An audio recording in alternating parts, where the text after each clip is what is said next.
वसुदैव सुतं देवं कंसचाणूरमर्दनं देवकी परमानंदं कृष्णं वंदे जगद्गुरुं मुखं करोति वाचालं पंगुं लंघयते गिरिं यत्कृपातमहं वंदे परमानंदमाधवम् अखंडमंडलाकारं व्याप्तं येन चराचरं तत्पदं दर्शितं येन तस्मै श्री गुरवे नमः।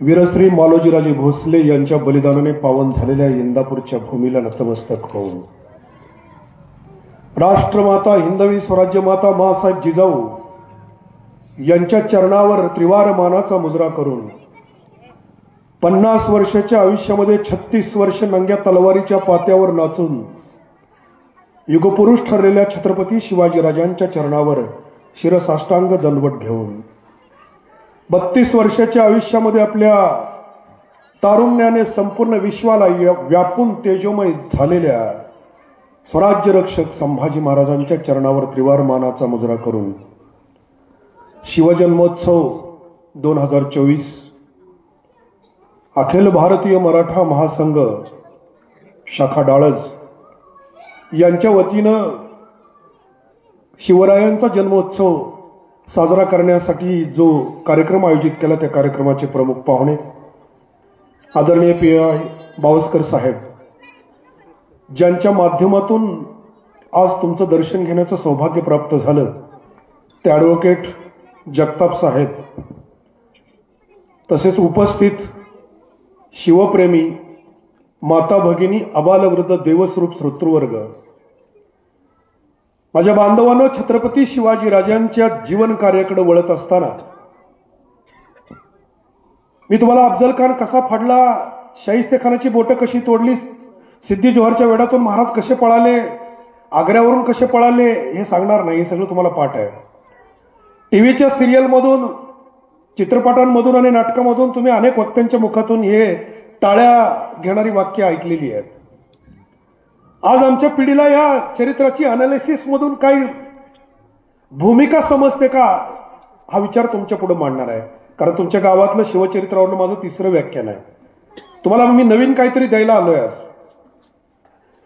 छत्रपती शिवाजीराजांनी वयाच्या 16व्या वर्षी ज्या वेळेला प्रतिज्ञा केली, रायरेश्वरावर करंगळी कापून रक्ताची धार लावून त्यांच्या मुखातून निघालेले शब्द, ही कसं बीजरोपण आहे? डेमोक्रेसीची व्याख्या काय? Government by the people, of the people, for the people. लोकांनी लोकांसाठी तयार केलेलं लोकांचं राज्य, ही लोकशाहीची व्याख्या आहे. छत्रपती शिवाजीराजांनी प्रतिज्ञा काय केली होती? हे स्वराज्य व्हावे हे तो श्रींची इच्छा, हे स्वराज्य अवघियांचे सर्व जातीपातीने ते रक्षावे. संविधान वेगळं काय सांगतो साहेब? आम्ही त्या दृष्टीने नाही पाहिलं त्याच्याकडं. 5 माणसं फक्त बरोबर होती शपथ घेतलेली. कोणाच्या विरोधात? साहेब, माझा अँगल वेगळा आहे या चरित्राकडे बघण्याचा सुद्धा. आयुष्यामध्ये आपला स्पर्धक आहे ना, आपला स्पर्धक किंवा आपला प्रतिस्पर्धी किंवा आपला शत्रू, काय नाव द्यायचं ते नाव द्या, तो सुद्धा एवढ्या उंचीचा असावा ना की हरल्यानंतर सुद्धा आपल्या जय पराजयापेक्षा आपल्या लढाईची लोकांनी चर्चा करावी, हे जीवनाचं सूत्र असलं पाहिजे. आयऱ्यागाऱ्याशी लढण्यात अर्थ नाही रे, भावकीशी लढण्यात तर अजिबात अर्थ नाही. लढत कोणाशी पाहिजे? ज्यानं हिमालयाची उंची गाठली त्याच्याशी पाहिजे. कारण त्याच्याबरोबर लढण्यासाठी जी मानसिकता आणि बळ लागतं ते आपोआप तयार होत नसतं, त्याच्यासाठी पुढचा तसा असावा लागतो. वयाच्या 16व्या वर्षी ज्यांच्या विरोधात शपथ घेतली, कोणाच्या विरोधात घेतली? शिवाजीराजांनी शपथ. ही शहाजीराजांनी दिलेली जहागीर केवढी होती, केवढा तुकडा होता, आणि शपथ कोणाच्या विरोधात होती हे लक्षात ठेवा. या महाराष्ट्राच्या मातीतल्या तरुणाच्या रक्तामध्ये काय सळसळता उत्साह आणि काय तेज आहे हे यातनं शिकलं पाहिजे, तपासलं पाहिजे. 12 मावळ, 36 गावं, बारामती, सुपे, परगणा, निरभीमा, संगम, मालोजीराजे, शहाजीराजे, मासाहेब जिजाऊ आणि छत्रपती शिवाजीराजांच्या नावावर झालेला पहिला मोकासा तुकडा केवढा आहे पहा. वय 16 आणि शपथ कोणाच्या विरोधात घेतलीये? पाकिस्तान, बलुचिस्तान, अफगाणिस्तानचा काही भाग, भूतान, नेपाळ, आणि आत्ताचा अखंड भारत, एवढ्या सगळ्या भूमीचा जो शहेनशाह होता, त्या औरंगजेबाच्या विरोधातली शपथ आहे ती. त्या औरंगजेबाच्या विरोधातली शपथ आहे. आर्थिक दृष्टीने काय होतं सर, रेकॉर्ड आहेत आत्ताची, की जगाची 1/4 इकॉनॉमी, 1/4 पैसा ज्या व्यक्तीच्या जवळ होता, त्या औरंगजेबाच्या विरोधातली शपथ आहे. शत्रू कसा निवडला? आयुष्यातलं ध्येय जर मोठं गाठायचं असेल ना, तर ज्याच्याशी स्पर्धा करावी लागते ना, ती स्पर्धा सुद्धा असामान्य असली पाहिजे. हे शिवाजीराजांचं चरित्र आहे. आणि शिवाजीराजांनी नाव दिलं आपल्या स्वराज्याला स्वराज्य. हेच संविधान आहे. संविधानाच्या प्रेंजल किंवा ज्याला आपण प्रस्तावना म्हणतो, त्यातला पहिला शब्द काय आहे? पहिला शब्द काय आहे? किंवा संविधानातला पहिला शब्द काय आहे? We the people of India.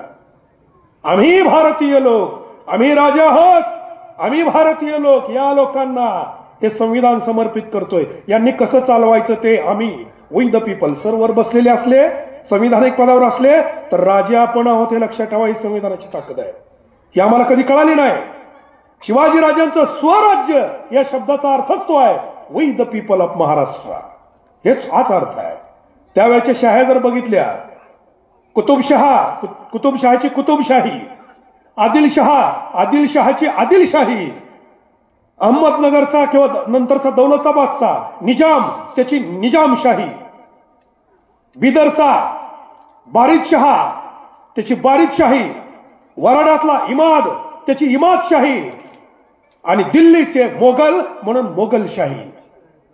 शिवाजीराजांचं काय वेगळेपण काय आहे? शिवाजीराजांनी शिवशाही नाही म्हटलं, आम्ही तयार केली ती शिवशाही. शिवाजीराजांच्या कुठल्याच त्या काळच्या दस्तऐवजामध्ये हा उल्लेख नाही. शिवाजीराजांनी निर्माण काय केलं? स्वराज्य, म्हणजे आमचं राज्य, आमचं राज्य, आणि सर्व जातीपातीने ते रक्षावे. 18 पगड जातीच्या माणसांनी ते रक्षण केलं पाहिजे. हा संकल्प आहे शिवाजीराजांचा. रक्ताचे अभिषेक करून शिवलिंगावरचा. शपथ घेताना म्हणजे काय घरात घेतली सोडून दिली असला प्रकार नाही तो. हा संकल्प आहे आणि हा शिवाजीराजांनी पूर्ण केला. त्याच्यापेक्षा त्यांच्या बरोबरच्या रयतेनं शिवाजीराजांचं स्वप्न पूर्ण केलं. औरंगजेब मरण्यापूर्वी शिवाजीराजे, संभाजीराजे, राजाराम महाराज, छत्रपती शिवाजीराजांचा अख्खा वंश, शाहू महाराज सोडले तर संपलेला होता. स्वप्न कुणी पूर्ण केलं? वीरभद्रकाली ताराराणीनं. 1700 साली राजाराम महाराजांचा मृत्यू आहे. 1691 संभाजीराजांचा आहे आणि 1680 छत्रपती शिवाजीराजांचा आहे. ही तिन्ही लोक गेली तर शिवाजीराजांचं दुसरं एक स्वप्न काय होतं? ध्येय काय होतं पहा. अहत तंजावर तहत पेशावर. स्वराज्याची संकल्पना काय होती? अहत तंजावर तहत पेशावर. पेशावर म्हणजे पाकिस्तान मधलं पेशावर. तिथपासून अखंड आमचं स्वराज्य असलं पाहिजे, ही राष्ट्रभावना शिवाजीराजांनी निर्माण केलेली होती. आणि हे स्वप्न पूर्ण करत असताना शिवाजीराजांनी त्यांच्या हयातीमध्ये दक्षिण दिग्विजय केला. कल्पना नसेल माझ्या बांधवांनो, छत्रपती शिवाजीराजांचं 1677चं एक पत्र आहे की आज हजरतीस 360 किल्ले आहेत. 360 किल्ल्याचा मालक. त्यातल्या 2.25 वर्षाच्या दक्षिण दिग्विजयामध्ये शेवटचा किल्ला जो आहे तो जिंजीचा आहे. मद्रास पासून 150 किलोमीटर अंतरावर, चेन्नई पासून आत्ताच्या. आणि पहिला किल्ला जो आहे दक्षिणेतला, एक उत्तरेतला, तो साल्लेर मुल्लेर. साल्लेर मुल्लेर ते जिंजी 2000 किलोमीटर अंतर आहे आत्ताचं. त्या 2000 किलोमीटर अंतरामध्ये अहत तंजावर तहत पेशावर तर दक्षिण दिग्विजय पूर्ण केला. आणि शिवाजीराजांनी दक्षिण भारतामध्ये म्हणजे महाराष्ट्राची भूमी सोडून स्वराज्यासाठी 100 किल्ले 2.25 वर्षात घेतले. त्यातला शेवटचा किल्ला जिंजी आहे. शिवाजीराजे तिकडून परत आल्यानंतर पन्हाळ्यावर संभाजी महाराजांना भेटले. शेवटची शिवाजीराजांच्या जीवनातली लढाई आहे खांदेरी उंदेरीची. एक आठवण म्हणून सांगतो तुम्हाला. शिवाजीराजांच्या बाकीच्या लढाई तुम्हाला माहिती आहेत. खांदेरी उंदेरीला इंग्रजांची मुंबई इंग्रजांच्या ताब्यात होती आणि इंग्रजांकडे फार चांगल्या युद्धनौका होत्या. त्यामुळं खांदेरी उंदेरीवर त्या बेटावर शिवाजीराजांनी किल्ला निर्माण करायची आज्ञा दिली. आणि ती आज्ञा पूर्ण करत असताना, तो किल्ला बांधकाम चालू असताना जंजिराच्या सिद्धीला घेऊन इंग्रजांनी त्या आपल्या लोकांच्या वरती स्वारी केली आणि एका रात्री आपल्यातले मावळे कापून त्या मावळ्यांची मुंडकी भाल्याला वर खाऊन विजय उत्सव साजरा केला. शिवाजीराजांनी स्वतः ती मोहीम हाती घेतली आणि ओहोटी आणि भरती या काळामध्ये ते बांधकाम चालू असताना इंग्रजांचे तोफगोळे आपल्याकडे येऊ नये आणि तोफांनी किल्ल्याचं नुकसान होऊ नये म्हणून शिवाजीराजांनी ती किल्ल्याच्या पायथ्याला खंदेरी उंदेरीच्या बाजूला मोठमोठे ओबड-धोबड दगड अगोदर टाकले आणि इंग्रजांच्या लक्षात आलं की या दगडामुळं त्या किल्ल्याची झीज होणार नाही भविष्यामध्ये. काही इंजिनियरचं डोकं असावं महाराजांचं बघा. इंग्रजांनी काय केलं, तुम्ही आता मुंबईला गेला ना कधी, मरीन ड्राईव्हला गेला का? मरीन ड्राईव्हला ते मरीन ड्राईव्हला जे सिमेंटचे ब्लॉक टाकलेत का नाही 4 प्रकारचं, 4 बाजूला त्याला अशा फांद्या असल्यासारख्या आहेत बघा. सगळ्या समुद्र किनाऱ्यावर तुम्हाला म्हणजे तिथून मरीन ड्राईव्ह पासून ते वर पार मलबार हिल पर्यंत जाईपर्यंत त्या चौपाटीला टाकलेले आहेत. ते सगळं शिवाजीराजांच्या खांदेरी उंदेरीच्या त्या दगडाच्या अनुभवातनं इंग्रजांनी तो अनुभव घेऊन तयार केला. शेवटी शिवाजीराजांनी तो किल्ला बांधला, ती मोहीम फत्ते केली, इंग्रजांना हरवलं आणि इंग्रजांनी शिवाजीराजांच्या त्या किल्ल्याला मान्यता दिली. खांदेरी उंदेरी सागरावरती आपलं वर्चस्व असावं, पण सागराचे वर्चस्व, सागरावर ज्यांचं वर्चस्व होतं ते इंग्रज होते आणि इंग्रजांनी सागरावर वर्चस्व होतं म्हणूनच जगातल्या 204 देशापैकी 71 देशावरती राज्य केलं. ही सागराची किंमत नागबराला कळ, त्याच्या आधीपासून बाबरापासून तुगलकापासून खिलजीपासून कुतुबुद्दीन ऐबक हे सगळी मागची असू द्या, मोहम्मद घोरी असू द्या किंवा बाबराचा पुढचा वंश असू द्या, हुमायून, जहांगीर नंतर सलीम, ते सलीम आणि सलीमच्या नंतर पुन्हा शहाजहान, औरंगजेब, त्याची पुढची पिढी, याला कुणालाच समुद्राची किंमत कळाली नाही. आदिलशहाला समुद्राची किंमत कळाली नाही, कुतुबशहाला समुद्राची किंमत कळाली नाही. म्हणूनच पोर्तुगीज भारतामध्ये आले, म्हणूनच फ्रेंच भारतामध्ये आले, म्हणून डच भारतामध्ये आले आणि म्हणून इंग्रज भारतामध्ये आले आणि नुसते आले नाही तर ते राजकर्ते झाले. या समुद्राची किंमत महाराजांना कळाली होती. माझ्या बांधवाने, तरुण बांधवाने गोष्ट लक्षात ठेवावी. या समुद्राच्या वरती महाराजांनी नौदल तर तयार केलं आपलं, हे सगळ्यांना माहिती आहे. पण याच्यापेक्षा जास्त तुम्हाला माहिती असावी म्हणून सांगतो की मुंबई पासून रत्नागिरीपर्यंत महाराजांनी 53 किल्ले बांधले. समुद्रावरचं वर्चस्व, समुद्राची किंमत महाराजांना किती कळाली पहा. मी परवा ऍग्रिकल्चर कॉलेजवर एक शब्द उच्चारला होता की ज्याला भूगोल माहिती आहे ना, भूगोल, त्याला इतिहास समजतो. ज्याला इतिहास समजतो त्याला वर्तमान काळाची किंमत कळते आणि ज्याला वर्तमान काळाची किंमत कळते त्याचं भविष्य उज्ज्वल असतं. त्यावेळी या सगळ्याचा तळ आहे भूगोल. शिवाजीराजांना भूगोल किती माहिती होता हे लक्षात ठेवा आणि किती जागृत होते भूगोलाच्या बाबतीत. हे तुम्हाला समुद्र सांगितला मी फक्त. एक माणूस बदामल करून जावळीच्या खोऱ्यात गेला, ज्या जावळीच्या राजावर शिवाजीराजांनीच त्या चंद्रराव मौर्याला गादीवर बसवला होता, वारस म्हणून शिवतरगडीतनं आणून बसवला होता. तो बदामल करून गेला आणि तो आमच्या इकडे गुन्हा करून गेला, एका स्त्रीवर बलात्कार करून गेला, त्याला आमच्या ताब्यात देऊन शिवाजीराजांचं पत्र गेलं. तर शिवाजीराजांना त्यांनी उलटा दम भरला, तुम्ही कसले राजे, आम्ही 100 वर्षाची आमची गादी आहे, आम्ही राजे, तुम्ही स्वतःला राजे म्हणून घेता, तुम्ही काय राजे असताय काय. शिवाजीराजांनी पुढे दम देणारं पत्र दिलं, बऱ्या बोलानं आमच्याकडे पाठवा, नाहीतर आम्ही चालून येऊ आणि जावळी तुमची उद्ध्वस्त करून टाकू. त्या मोऱ्यानं दुसरं पत्र पाठवलं. काय पत्र पाठवलं माहितीये? उद्या येणार असाल तर आजच या, दारुगावला मौजूद आहे, उद्यावर पण टाकू नका, आजच्या आजच या. महाबळेश्वरला गेला कधी तुम्ही? ऑर्थर सीट पॉइंट नावाचा एक पॉइंट आहे, कधी गेला तर ह्या शब्द लक्षात ठेवा. जावळी आहे ना, जावळी, प्रतापगड महाबळेश्वर ते म्हणजे वाईपासून सुरू होतं ते महाडपर्यंत जावळी आहे. जावळी म्हणजे सामान्य राज्य नव्हतं. 100 वर्षाची गादी होती, जावळी कुणाला जिंकता आली नव्हती. आदिलशहा, मोगलशहा, निजामशहा, त्याचे सगळे राजा, भोज, देवगिरीचे राजे, विजयनगरचे राजे यांनी फक्त त्यांना मांडलिक केलं होतं, पण आज जायचं हिंमत कुणाची झाली नव्हती. शिवाजीराजे जे ऑर्थर सीट पॉइंट आहे ना, त्या ऑर्थर सीट पॉइंटच्या तिथं एक शिडीसारखं उतरायला जागा आहे, शिडीच आहे आणि त्याला नाव आहे इतिहासामध्ये नेसनीचा घाट.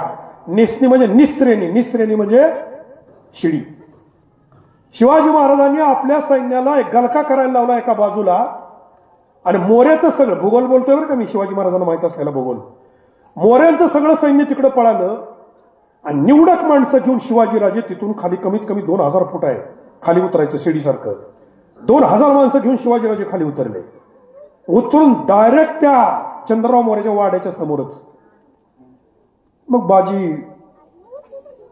बाजी प्रभू देशपांडे पन्हाळ्याच्या ह्याच्या मोरारबाजी देशपांडे मोरारबाजी देशपांडे हे त्याच्या बाजूचे मोऱ्याचे चंद्रराव मोऱ्याचे सेनापती होते. त्यांनी वाडा अडवला आणि एकटा वीर आत कोणाला जाऊ देना. व्हर्बल स्किल ज्याला म्हणतो ना आपण, म्हणजे भाषेतली ताकद, वाचासिद्धी काय असावी. जो माणूस मोरारबाजी देशपांडेत तलवार घेऊन वाडा राखतोय, 2000 माणसाला लढतोय, महाराजांनी लढाई थांबवली. लढाई थांबवून त्याला कौल दिला. काय महाराजांच्या शब्दात ताकद असावी. तलवार उचललेला माणूस पदासाठी नाही आला, त्याला नाही म्हणले महाराज तुला उपमुख्यमंत्री करतो, असलं नव्हतं काय ते, किंवा तुला राज्यसभेचं तिकीट, असलं नव्हतं काय ते. त्याला फक्त स्वराज्याचे, मी कुणासाठी तलवार उचलली एवढं सांगितलं, मी स्वराज्य कुणासाठी निर्माण करतोय एवढंच सांगितलं. आणि मोरारबाजी सारख्या बुद्धिमान माणसांनी शिवाजी महाराजांना कौल दिला. त्याचं बलिदान किती मोठं आहे ते कधीतरी पुरंदर जाऊन ऐका आणि पहा, मी तिकडे वळत नाही. आत गेले त्यावेळेला मागच्या दारानं चंद्रराव मोरेचा त्याच्या पोरासह त्यानं पलायन केलं. राजांनी काबीज केला तो मोऱ्यांचा वाडा, आणि जावळी पूर्ण काबीज करत असताना ते रायरीपर्यंत पळाले. राजांनी सैन्य रायरीपर्यंत पळवून रायरीचा किल्ला पाहिला, रायरीचा किल्ला ताब्यात घेतला आणि मोऱ्यांना कैद केलं. मारलं नव्हतं, पण तिथून पुढे आदिलशहाशी पत्रव्यवहार करताना मोरे सापडले आणि रायगडाच्या पायथ्याला कापून टाकले. जाऊ दे, हा विषय इथं संपला. पण शिवाजीराजे तिथून घोडा पण चालत नव्हता त्या एरियामध्ये. 4 महिने पायी फिरले. भूगोल 4 महिने पायी फिरले आणि त्यांच्या लक्षात आलं, रायगडाच्या बाजूला जेव्हा गेले तर त्यांच्या लक्षात आलं की मी स्वराज्याच्या सीमा सगळ्या बाजूला जरी सुरक्षित केल्या तरी समुद्रावर येणारा पोर्तुगीज आणि इंग्रज, त्याला टोपीकर इंग्रज म्हणायचे, हे इकडून आले तर आपल्याला सुरक्षा नाही. 200 माणसं पोर्तुगीजांची त्यांनी कामाला ठेवली.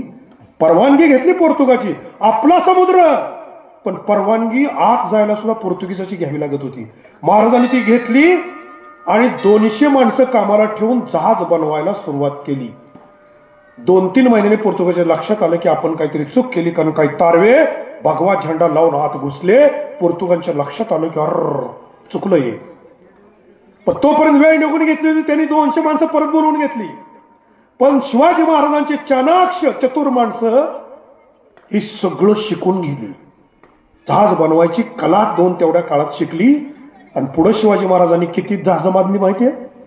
लढाऊ जहाज, एक जहाज महाराजांचं 200 ते 300 टनाचं होतं. जहाज किती होती माहितीये का आपल्याला शिवाजीराजांकडे. हे नानासाहेब पेशवे जे होते ना, या पेशव्यांनी जे आपला आरमार बुडवलं ना, आरमार, तुळजी आंग्रेंच्या माध्यमातून, तुळजी आंग्रेला पकडून इंग्रजांच्या माध्यमातून त्या विजयदुर्गाच्या तळाशी तिथल्या समुद्रामध्ये इंग्रजांच्या ताब्यात शिवाजी महाराजांचा आरमार जाऊ नये म्हणून तुळोजी आंग्रेंनी सुरुंग लावून जहाज फोडली. त्याची संख्या होती 900. भूगोल पायी फिरल्यानंतर काय लक्षात आलं, हजारो वर्ष या समुद्रावर उल्लंघू नये, समुद्र ओलांडू नये, हा धर्माचा नियम होता. पण शिवाजीराजांच्या लक्षात आलं हा धर्माचा नियम जर समाजहिताच्या, स्वराज्याच्या आणि राष्ट्राच्या आड येत असेल तर तो मोडला पाहिजे. मोडला शिवाजीराजे. सिंधुदुर्ग बांधायला काढला ना, तर सिंधुदुर्ग बांधायला काढताना जी पूजा करायची होती ना, नारळ फोडायची, तर पूजा अजून कधी सिंधुदुर्गवर जाऊन बघा, तर तिथला जो पुरोहित होता ना, तो म्हणला आपल्या धर्माची आज्ञा, समुद्रात आत जायचं नाही, मी आत येऊन पूजा करणार नाही त्या खुरट्या बेटावर. त्याचं नाव होतं खुरटं बेट. मग शिवाजीराजे म्हणले तू इथं पूजा कर. तिथं दगड आहे अजून, त्यानं पूजा केलेला समुद्राच्या काठाला, त्यानं तिथं पूजा केली आणि शिवाजीराजेने आत जाऊन खुरट्या त्या बेटावर टिकाव मारला. उद्घाटन. धर्माचा नियम राजाने मोडला. मग राजांना वाटलं की ही जी लढणारी माणसं आहे, यांना जर ह्याची भीती वाटली बाबा आपण पाप करतोय तर ही लढणार कशी, त्यामुळे शिवाजीराजांनी एक स्वारी बसनूरची नावेतनं केली. राजात स्वारी करतोय म्हणल्यावर आपल्याला जायला काय हरकत आहे. मग आपलं सरखेल तयार झालं, आपलं आरमार तयार झालं. शिवाजीराजे महाडमधून पुढे आले आणि सगळ्या बाजूने फिरत असताना शिवाजीराजांनी विचार केला की रस्ते कोणते आहेत. तर त्यांना दोन रस्ते सापडले. एक सापडला पारघाट, आता सुद्धा आहे तो, आणि दुसरा आंबेनळीचा घाट. दोन घाट आता यायचे चालू. ते रस्ते पाहिले शिवाजीराजांनी आणि त्यांच्या लक्षात आलं की हे रस्ते कुठे मिळत आहेत. तर तिथे एक डोंगर होता, त्या डोंगराचं नाव होतं भोरप्या.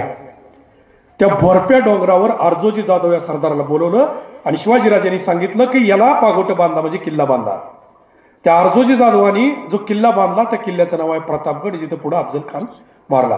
पण शिवाजीराजांनी प्रतापगड तिथं का मारला, का बांधला, जावळीच्या मोऱ्याला आजपर्यंत का बांधू वाटला नाही, किंवा आदिलशहा निजामशहाला का बांधू वाटला नाही, आणि शिवाजीराजांनी बांधून काय केलं. ऐका तरुण बांधवांनो, ऐका माझ्या बांधवांनो. माझं तर एक प्रबोधनात जेव्हा व्याख्यान असतं ना, तर मी सगळ्या तरुण पोरांना एवढं सांगतो की आयुष्यातली पहिली लढाई लढायची असेल ना तर ती दारिद्र्याशी लढा. आयुष्यातली पहिली लढाई नेहमी माणसानं दारिद्र्याशी लढावी. श्रीमंत असलोच पाहिजे, आपण लक्षात ठेवा. हे लोक जे म्हणतात ना कीर्तनामध्ये, मी पण प्रवचनकार आहे म्हणून, की गरीबाला शांत झोप लागते, श्रीमंत माणसाला झोप लागत नाही. मूर्खपणा आहे तो, मूर्खपणा आहे. दिवसभर कष्ट करून दमलेलं भागलेलं शरीर, शिनलेलं शरीर झोपतं म्हणजे काय, गाढ झोपलं म्हणजे काय, शांत झोप नाही ती, शिनलेलं शरीर आहे. गाढ झोप कुणाला लागते, श्रीमंत असो नाही तर गरीब असो. गाढ झोप कुणाला लागते लक्षात ठेवा. ज्यानं जीवनामध्ये समाधान, सुख आणि शांती प्राप्त केलेली आहे त्याला गाढ झोप लागते. तो श्रीमंत असो नाही तर गरीब असो. हे शिवाजीराजांचं सूत्र आहे. श्रीमंत आपण असलोच पाहिजे, हे शिवाजीराजांचं धोरण होतं. म्हणून प्रतापगड बांधल्यानंतर आदिलशहाला विजापूरला जो टॅक्स जात होता, जी जकात जात होती, ती महाडमधून जात होती. महाड या शब्दाचा अर्थ आहे महाहाट. महाहाट म्हणजे मोठा बाजार. मोठा बाजार या शब्दाचा अर्थ आहे त्या काळातलं ते आंतरराष्ट्रीय बंदर होतं. ते बंद करा, वाजू नका मला. ते आंतरराष्ट्रीय बंदर होतं आणि आंतरराष्ट्रीय बंदरातून पूर्ण युरोपला, अरेबियन कंट्रीला, अरबस्थानाला जो व्यापार चालू होता त्या व्यापाराच्या आयात निर्यातीचा जी जकात होती ती सगळीच्या सगळी जकात आंबेनळीच्या पारघाटातून जात होती. शिवाजीराजांनी प्रतापगड बांधला आणि दोन्ही रस्त्याची जकात स्वराज्याच्या ताब्यात घेतली. आणि या कारणासाठी, केवळ या कारणासाठी आदिलशहाच्या उत्पन्नातला 1/3 इकॉनॉमीचा भाग ताब्यात घेतला. 1/3 इकॉनॉमी स्वराज्य समृद्ध करण्यासाठी. अफजल खानाला पाठवायला, अफजल खानाचं एकट्याचं काय वैर नव्हतं याच्यावर, पण त्या माणसाला संपवल्याशिवाय पुढचं काय साधत नाही. हे ज्या वेळेला आदिलशहाला कळालं त्यावेळेला अफजल खानाला पाठवला. बघा, 10 नोव्हेंबर 1659 अफजल खानाला शिवाजीराजांनी दुपारी 2 वाजता मारलं, वार गुरुवार. आणि 28 नोव्हेंबर 1659 म्हणजे मोजून 18 दिवसातच शिवाजीराजे कोल्हापूरच्या पन्हाळ्यावर होते. कोल्हापूरचा पन्हाळा रात्री घेतला. अख्खी रात्र जागून शिवाजीराजांनी टेंबे पेटवून तो गड पाहिला. किती दिवसात? 18 दिवसात. त्या 18 दिवसात शिवाजीराजांनी, ज्याला भूगोल माहित होता पूर्ण जावळीचा, किती किल्ले घेतलेत कुणाला आकडा माहित आहे का? 10 नोव्हेंबर ते 28 नोव्हेंबर 18 दिवसात शिवाजीराजांनी 15 किल्ले घेतले. 15, भूगोल माहित असल्याचा परिणाम. 15 किल्ले आज आपल्याला आपली गाडी घेऊन 2 वेळचं जेवण करून 1 रात्री झोपून 15 किल्ल्याचा 18 दिवसात ट्रेक सुद्धा होत नाही आता करणं. नुसतं जायचं आणि बघून यायचंय. त्यांनी जिंकून ताब्यात घेतले ते, जिंकून भूगोल. आणि त्याच्या पुढे कोल्हापूर का घेतलं? शिवाजीराजांना इकडे सपाट मैदान होतं. पुण्यापासून सुपे परगणा, बारामती, इंदापूर, बालेघाट म्हणजे तुळजापूर ते मराठवाडा, दौलताबाद, अहमदाबाद पण मोकळं होतं. हे तिकडं जुन्नर पासून नाशिक पर्यंत, त्र्यंबकेश्वर पर्यंत, जुन्नरचं ठाणं फक्त मोगलांच्या ताब्यात होतं आणि शिवनेरी किल्ला मोगलांच्या ताब्यात होता. बाकी सगळं मोकळं होतं. इकडे एकही डोंगर नव्हता. शिवाजीराजांनी पटांगण सोडलं आणि इकडं का गेले? इकडं का गेले? काय आपला विचार आहे याचा? ऐका कारण. त्यावेळी शिवाजीराजांच्या लक्षात आलं की त्यानंतर 2 बंदरं शिल्लक होती. त्यातलं एक बंदर होतं दाभोळ आणि दुसरं होतं राजापूर. ही 2 बंदराचा जकात शिवाजीराजांनी आपल्या ताब्यात घेतली. आणि तिथून पुढे बघा, सिद्धी जोहरच्या वेळेनंतर पुन्हा प्रतापराव गुजरावर बहलोल खान आला. त्याच्या पलीकडे शिवाजीराजांच्या जीवनात आदिलशहाची स्वारी नाही. 3 बंदराची जकात फक्त हातात घेतली आणि आदिलशहा कायमचा खिळखिळा करून टाकला. किती दिवसाचा काळ असेल तो? हार्डली 2 ते 3 वर्षाच्या आत एक बलाढ्य हजारो वर्षाची परंपरा, शेकडो वर्षाची परंपरा, हजारो नको शेकडो वर्षाची परंपरा ज्या गादीला होती, ती गादी 3 वर्षाच्या आत वयाच्या 30-32 वर्षाच्या आसपास शिवाजीराजांनी खिळखिळी करून टाकली. हे आर्थिक गणित आपल्याला जमलं पाहिजे शिवाजीराजांचं. दुसरी गोष्ट, शिवाजीराजांनी युद्धाची नीती बदलली. युद्धाची नीती काय बदलली? हे स्वराज्य व्हावे ही तो श्रींची इच्छा. हे स्वराज्य अवघी यांचे सर्व जातीपातीने ते रक्षावे. किती जातीने रक्षण केलं? किती जातीनं रक्षण केलं? कट्टरता शिवाजीराजांच्या स्वराज्यात नव्हती. कल्पना आहे तुम्हाला? शिवाजीराजांचं स्वराज्य निर्माण करण्यासाठी अनेक लोक कामी आले. 18 पगड जातीचे आले. तानाजी मालुसरे आले, मुरारबाजी देशपांडे आले, सूर्याराव काकडे आले, रामोजी पांगेरा आले, पद्मनाभी, बाबाजी पाटील, किती नावं सांगू तुम्हाला. बांदल देशमुखांची 22 पोरं, 22 वर्षाची 300 पोरं, 20-22 वर्षाची पावनखिंडीत. स्वराज्य निर्माण करण्यासाठी किती लोक कामी आली. पण एक लक्षात ठेवा, खुद्द शिवाजीराजांचा जीव वाचवण्यासाठी ज्या माणसांनी बलिदान दिलं त्यातला एकही मराठा नाही. एकही मराठा नाही. 100% माहीत असताना सुद्धा, आपण मरणार हे माहीत असताना सुद्धा शिवाकाशीत ज्या वेळेला पालखीत बसला नाभिक समाजाचा, आपण पकडलं जाणार आहे, आपल्याला मारलं जाणार आहे. आणि कल्पना करा, ओळख किती दिवसाची असेल हो त्याची. शिवाजीराजे पन्हाळगडावर गेल्यानंतर सिद्धी जोहरच्या वेळेत ज्या वेळेला कोंडले गेले, तो वेळा आहे फक्त 4 महिन्याचा. त्याच्या आधी शिवाजीराजे कधीच पन्हाळावर गेलेले नाहीत. आणि शिवाकाशीदांचं गाव पन्हाळा किल्ल्याच्या पायथ्याला आहे. आता जिथं समाधी आहे ना शिवाकाशीदांची, तिथंच त्याचं गाव आहे. त्यामुळे त्यांची यांची ओळख व्हायचा प्रश्नच नव्हता. पण शिवाजीराजांची ओळख ज्या वेळेला झाली असेल, तो कालखंड किती असेल? एक 15 दिवसाची ओळख. 15 दिवसाच्या ओळखीचा माणूस ज्यावेळी आपल्यासाठी मरायला तयार होतोय, काय सूत्र असेल? काय सूत्र असेल?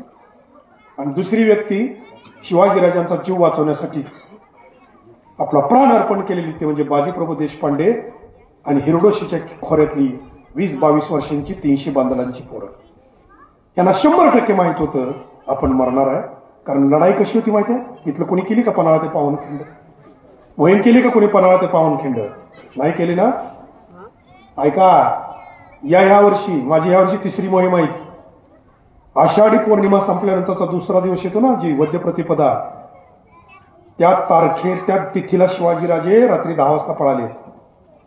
पन्हाळा ते पावनखिंड आहे 60 किलोमीटर आता डांबरी रस्त्यानं, आणि पन्हाळा पावनखिंड ते विशाळगड आहे 12 किलोमीटर. म्हणजे टोटल अंतर ही पळाली 72 किलोमीटर. तर त्या अंतर पन्हाळा ते पावनखिंड म्हणजे गाच्या पुढचे खिंड याच्यापर्यंत ते 15 तासात पळाली. आणि 15 तासात पळून येऊन त्यांनी सांगितलं की तुम्ही तोफा वाजवा, तोफा वाजल्या की आम्ही पसार होतो. पण पुढे शिवाजीराजांना माहित नव्हतं की तिथं पण एक 1500 सैनिकाचा वेढा होता. सूर्याराव आणि जशवंतराव दळवे पालीचे. पावनखिंडीत ज्या वेळेला बाजीप्रभू देशपांडेने 300 पोरं उभं राहिली ना, तर यांची लढाई हे 15 तासात 60 किलोमीटर अंतर न बसता न झोपता पळत आलेली आहे. आणि पुढे लढायला ज्यावेळी उभा राहिली ना माझ्या बांधवांनो, तर ज्याला तलवार चालवायला होती त्याच्या दोन्ही हातात 2 तलवारी होत्या. ज्याला दांडपट्टा चालवायला येतो त्याच्या दोन्ही हातात 2 दांडपट्टे होते. कोणाच्याही हातात ढाल नव्हती, एकाच्याही नाही. कारण अंगावर आलेला वार अडवायचा ना पुढच्याला कापायचा एवढंच माहित. ठरवून पुढचा कापायचा. शिवाजीराजांची लढाई त्यापेक्षाही भयानक होती, कारण पुढचं 12 किलोमीटर अंतर पळत गेले होते आणि तिथं 1,500ची फौज होती. यांच्यावर 3,000 चालवून आली. पण यांना जंगलाचा ह्याचा आधार तरी होता. पण ही उघड दिसत होती आलेली, इतकी दमलेली. आणि त्यांना कोंडी फोडून 1,500ची कोंडी फोडून 6 तास लढावं लागलं शिवाजीराजांना स्वतःला.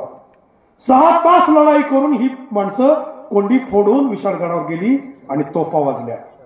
तोफा वाजल्यावर ही जी 300 लोक लढत होती ना, यांच्या अंगावर अशी कुठे 1 मिलीमीटर जागा राहिली नव्हती जिथं वार झाला आहे. रक्त बंबाळ म्हणजे गुलमोहराचं झाड चैत्र महिन्यात पानगळ होऊन नुसत्या फुलांनी लालबुंद व्हावं ना, तशी सगळ्याची शरीरं होती. बाजीप्रभू देशपांडेच्या छातीत गोळा लागला होता, ठासणीच्या बंदुकीचा, घोळ येऊन पडले होते. विचारलं, तोफ वाजली का रे? पोरं लढणारे म्हणजे नाही वाजली. अरे माझा राजा अजून पोहोचला नाही, तोपर्यंत बाजी मरतोच कसा? बाजीप्रभू देशपांडे तसेच उठले, वर चढणाऱ्या 3-4 पठाणांची मुंडकी उडवली. तुम्ही जाऊन पुतळा बघा. बाजीप्रभू देशपांडेचा पुतळा असा आहे की एक हात वर आहे दांडपट्ट्याचा मारायला आणि दुसरा आडवा वार करून असा स्थिर झालेला हात आहे. आणि हा हात वर गेल्यानंतर तोफ वाजली आणि बाजीप्रभू देशपांडे कराडले, अरे माझा राजा पोचला, माझा राजा पोचला. आणि वार करायचा सोडून दिला. त्यावेळेला एक वर्मी घाव उजव्या बाजूला बसला आणि बेंबीपर्यंत उभा चिरत आला. बाजी पडले, एकटे बाजी नाहीत पडले, बाजी बरोबर हे 300च्या 300 पोरं पडली. ही सगळी केवळ तोफ वाजते का हे बघेपर्यंत जिवंत होती. कानात तोफेचा आवाज ऐकला आणि हिने प्राण सोडला. कशाची जीवावर लढत होती? ही कशी लढत होती? एकास 10 लढत होती. 3000ला 300 जण लढत होती. 6 तास लढत होती. तुम्ही आता पावनखिंडीत गेला ना तर ते पावनखिंडीच्या त्या चिंचोळे जागेत लढाई सुरू झाली. लढाई संपली कुठं? जसा जसा गणित पुढे येईल तशी तशी ही कापत कापत कापत शिवाजीराजांच्या विशाळगडापर्यंत शिवाजीराजांना सुरक्षित ठेवण्यासाठी माग माग पळत होती. विशाळगडाच्या पायथ्याला बाजीप्रभू देशपांडेची समाधी आहे. इथं नाही, ती आता पूजा करत होती. तर काय लढाई झाली असेल जरा कल्पना करा. अरे माझ्या माता भगिनींनो, आपल्या या पोरांच्या अंगातलं जर रक्त तुम्हाला खरं सळसळावं वाटत असेल, त्याला त्याच्या रक्ताची ओळख करून द्यायची असेल ना, तर खरोखर सांगतो, तुम्ही पर्यटन स्थळाला किंवा फिरायला जाण्याच्या ठिकाणाला, कुठं थिएटरला पिक्चर बघायला जाऊ नका. जा एकदा त्या जागेमध्ये. जन्माला आलो ना पुरुष म्हणून या महाराष्ट्राच्या भूमीमध्ये, तर एकदा फक्त आमचे राजे ज्या अंतरानं ज्या तिथीला पळाले, वद्य आषाढ वद्य प्रतिपदा त्या दिवशी पळाले आणि द्वितीयेला बाजींचं 300 पोरांचं बलिदान आहे. तारखेनुसार 13 जुलैला पळाले. 13 जुलै 1660 आणि 14 जुलैला बलिदान आहे 1660ला. तारखेनुसार जावा, पण त्या तिथीला जावा. का? कारण त्या तिथीमध्ये कोल्हापूरला प्रचंड पाऊस असतो. 2 पावलं चालणं सुद्धा अवघड आहे. आणि आता सुद्धा एक भाग पांडव पाणी म्हणून एक भाग आहे, त्या भागातनं पावनखिंडीत जाताना शासनानं खंदक खोदून रस्ता अडवलाय. मी दुसऱ्या मोहिमेला ज्यावेळी गेलो त्यावेळी माझ्या बरोबरच्या 200 पोरापैकी एक 20-22 पोरं मी आत घुसवली की ज्या मार्गाने शिवाजीराजे गेले त्यावेळी मार्गाने एकदा जाऊ. तर तुम्हाला सांगतो, ती एक 20-22 पोरं ज्यावेळी आत गेली, त्या वड्यात गेल्यानंतर पायातल्या शूज पासून पॅन्ट पर्यंत एका पोराच्या अंगावर किमान 100-500 जळू लागला. जळू म्हणजे न चावता रक्त पिणारा.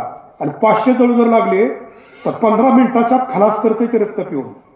त्या पोरानं बाजूला काढलं पटकन आणि तंबाखून, ते तंबाखूशिवाय जात नाही, ते सगळ्या ह्याला तंबाखू लावून ते बाहेर काढले. म्हणजे आज इतक्या वर्षांनी 350 वर्षांनी ही अवस्था आहे. त्या काळात ही माणसं कशी गेली असती?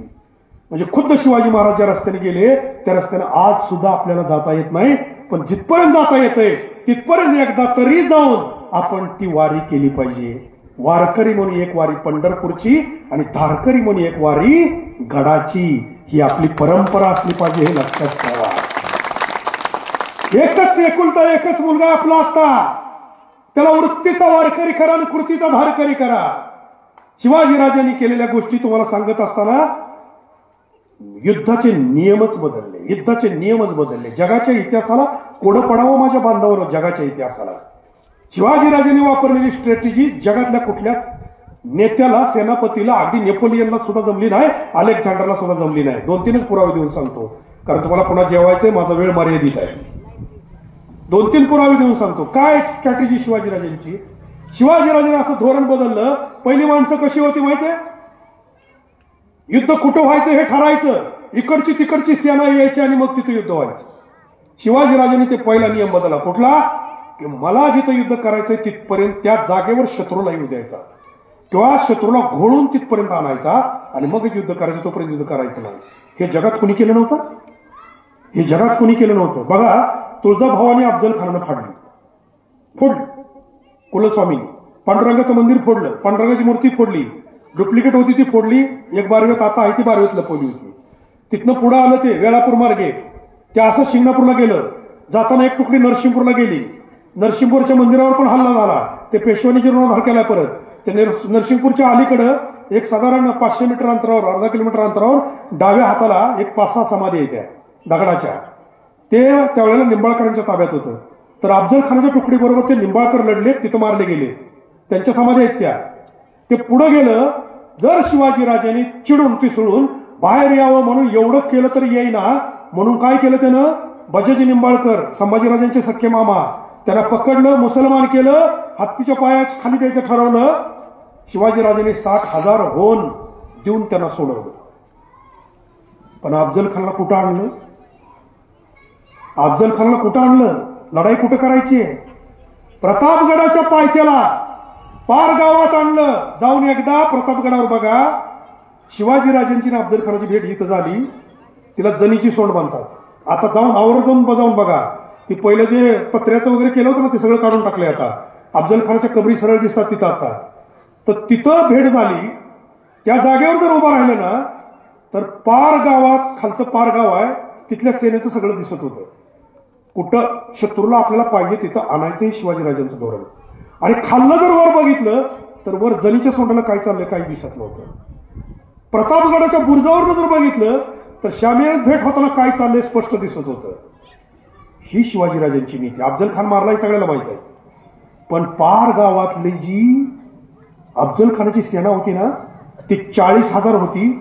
आणि किती लोकांनी खुर्दा केला माहित आहे त्याचा खुर्दा फक्त 15,000 लोकांनी केला. शिवाजीराजांचे सुद्धा 1734 मावळे मारले गेले, 427 जखमी झाले. बाबाजी पाटील आणि शामराज पद्मनाभी नावाचे 2 सरदार कामी आले. पण अफजल खानाचं काय, सैन्याचं काय झालं? 40,000च्या फौजेचा खुर्दा कशी बशी पळून 3-4 हजार गेली. काही शरण आली. 65 हत्ती, 4,000 घोडे, 1,200 उंट, 3,000 रुपयाचं जड जवाहीर, 3 लाख होण्याचं जड जवाहीर, 2 लाखाचं कापड आणि 9 लाख होन रोख. एवढी रक्कम शिवाजीराजांना एका लढाईत मिळाली. पहिली लढत दारिद्र्याशी असली पाहिजे. शिवाजी राजांचं धोरण श्रीमंतीकडे आहे. श्रीमंत योगी जे म्हणतात ना ते तसं आहे. हे शिवाजीराजांचं धोरण आहे. दुसरी लढाई आहे का, शत्रूला जिथं पाहिजे तिथं खेचूनच आणला पाहिजे. शिवाजीराजांच्यावर तळ कोकणामध्ये शाहिस्ते खानच्या पुण्यात होता त्यावेळी कारतलाब खान आणि रायबांजी बागन, ती रायबागन म्हणून एक स्त्री होती, यांची सेना तळ कोकणात उतरवायला 20,000ची फौज घेऊन निघाले. तेवढाच हत्ती, तेवढे घोडे, त्यांची शस्त्र, त्यांच्या तोफा, त्यांच्याबरोबर त्यांची नगद, पुढे लागणारी, हे सगळं बरोबर होतं. शिवाजीराजांनी, तुम्ही लोहगडाला कधी गेला तर पहा, लोहगडाच्या खालनं ती लोक चालली होती. एक तोफेचा गोळा टाकला नाही, कुणी सुद्धा अडवलं नाही. पुढे गेल्यानंतर जो चांगला रस्ता होता ना त्या चांगल्या रस्त्यावर नेताजी पालकरला एक 5-25 मावळे घेऊन नुसती हुज्जत घालायला लावली. इकडून तिकडं, तिकडून इकडं, तिकडून इकडं फिरणं असं दाखवलं. चांगल्या रस्त्याने जाऊ नये म्हणून या लोकांनी ठरवलं, अरे इकडे शिवाजीचं सैन्य दिसतंय, इकडे जात. हे किती जण होते? 20-25 जण. त्यांनी मार्ग बदलला आणि मार्ग बदलून ज्या खिंडीत ते आले त्याचं नाव होतं उमरखिंड. या उमरखिंडीत आल्यानंतर शत्रू आपल्याला जिथं पाहिजे तिथं आणायचा आणि जिथं आणलाय तिथं कसा कोंडायचा बघा. 300 मावळे घेऊन नेताजी पालकर पुढच्या आघाडीला आणि 300 मावळे घेऊन शिवाजीराजे मागच्या आघाडीला. हे अगोदर लपून बसले, त्यांनी ती हुज्जत घालून तिथं गेलं आणि लपून बसल्यानंतर यांनी काय केलं, ज्यावेळी पुढून माणसं आली त्यावेळेला फक्त बाणाने हल्ला चालू केला. ती मध्ये तिकडून गाठलं, इकडून गाठलं. त्यामुळे आज जंगलात किती सेना आहे शिवाजीची कुणालाच कळेना. 20,000ची फौज होती पण त्यातली कमीत कमी 1,500-2 हजार माणसं फक्त धनुष्य बाणानं मारली. मारल्यानंतर कारतलाब खान घाबरला आणि पंडिता रायबागंजी होती, तिने त्याला सल्ला दिला की शरण जा शिवाजीला तर आपण वाचू. आणि ज्यावेळी शरण आले त्यावेळी शिवाजीराजांनी हात टाकली की तुमच्या पायातल्या चपलापासून, तुमच्या कमरेच्या तलवारी आणि ढालीपासून, तुमच्या अंगावरल्या दागिन्यासह सगळं खाली ठेवायचं तर तुम्हाला वाट दिली जाईल.